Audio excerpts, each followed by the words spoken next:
Hi, good morning, friends. I'm still in my get up from Friday because it's Friday here, but it's Monday there.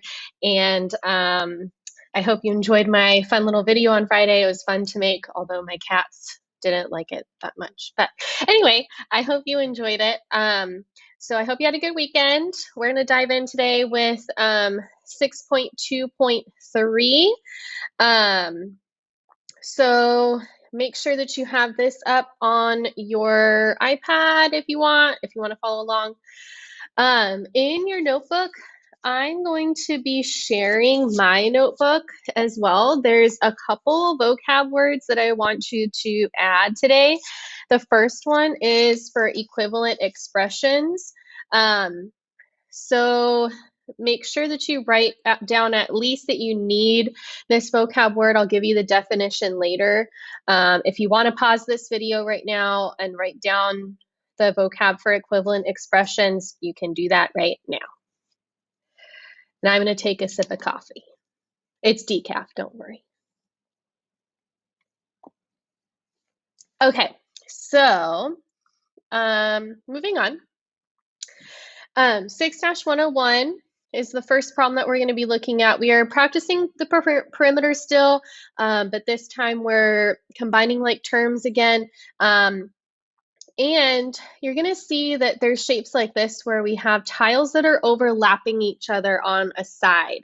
So we're going to see what to do with those sides when we get to finding the perimeter. So I'm going to pull up my iPad screen here.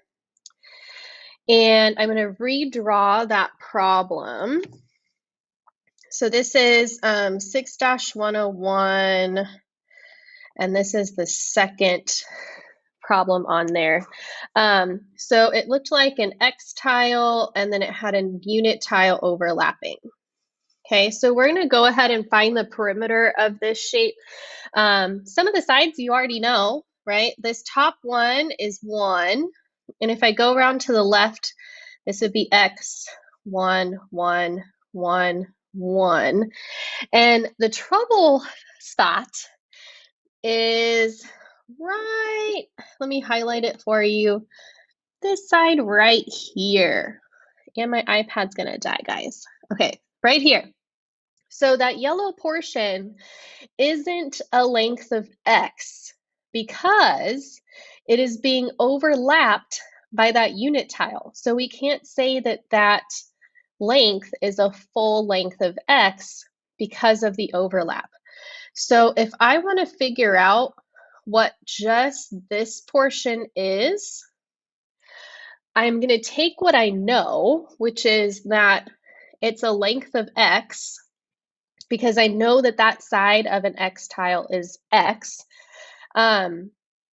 But we're going to take away the overlap. So I'm going to subtract 1 because I have this 1 accounted for already.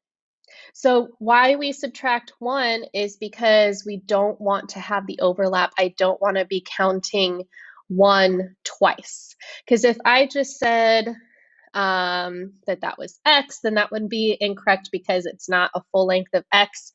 And, or actually we're not really counting the 1 twice, but we're just accounting for what we already counted, if that makes any sense. Okay, so just know whenever you have it overlapping with a unit tile or whatever is overlapping with it, you got to subtract because it's being overlapped. So when we write the perimeter, we're going to still write it the same way, all the way around, adding everything.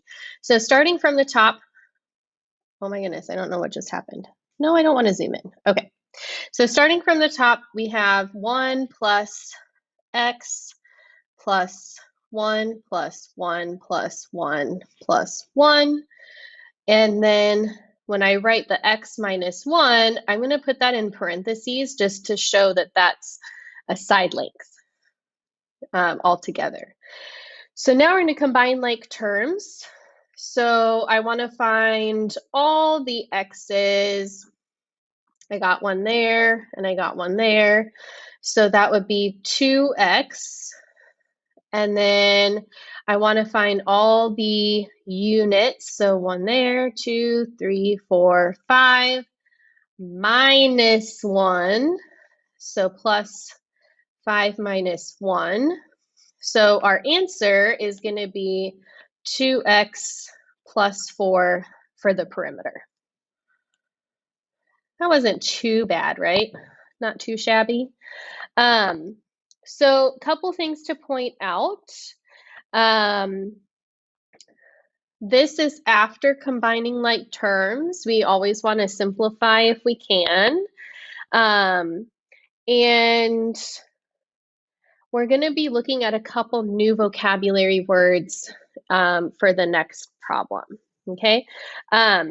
If you want to try on your own, you can try part 3 and see how you do on that one. I'm going to go ahead and give you the answer to that right now, and then you can go back and check your work. So pause the video, try part 3, and then I'm going to reveal the answer. So pause. And the answer is 4x plus 6 for the perimeter. And if you need help figuring out why that happened, always feel free to set up a Calendly with me and I can go through that problem with you. Okay? All right, moving on. This is going to be problem 6-102. We're going to get into a little bit of vocabulary this time. Okay, so looking back at the perimeter that we just did, 2x plus 4. Okay, I want to talk about a couple different vocabulary words that come with this one. So the first vocabulary word is something called a coefficient. Okay, and a coefficient is this 2 right here. Okay, so this is the coefficient. Okay, and the coefficient, this is your vocab, your second vocab word. So your first one was equivalent expressions. That was up at the top. This is coefficient. So the number that tells you how many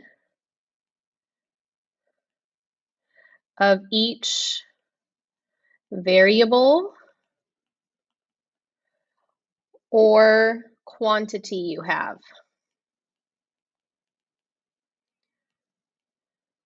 So this is saying you have 2 x tiles. You have 2 of what? X tiles. 2 x tiles. Okay? And the 4 has a name too. This is called the constant. Okay? So this is a value that doesn't change.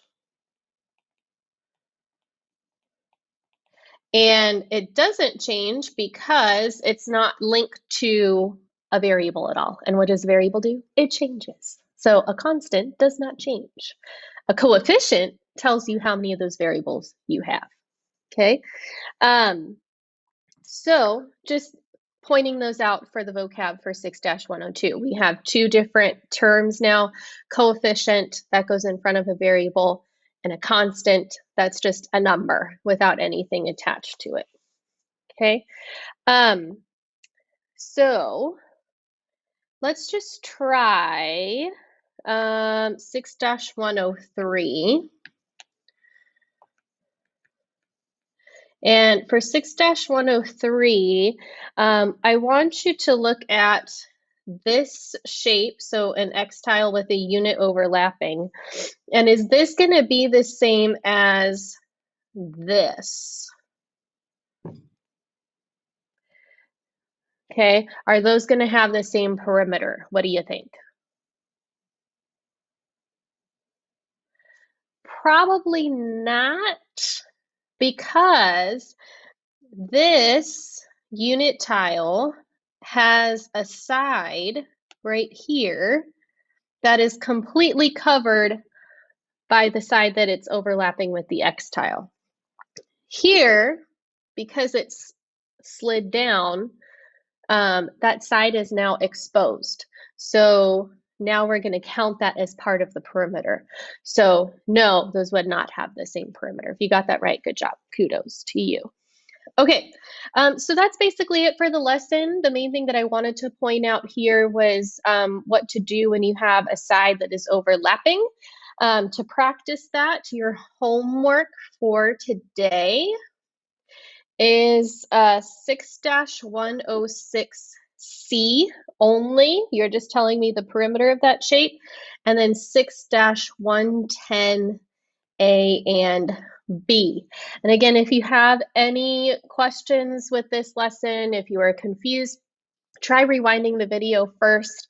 Look at it one more time. I'm going to also post a picture of my notebook so you can see my notes in more detail. I gave a couple more examples on there too. And you can always set up a Calendly appointment with me if you want me to go over something with you. So thanks for joining today, friends. I will have this posted on Google Classroom for you as an assignment. Make sure you click turn in after you attach a picture to it. And I hope you have a great rest of your day.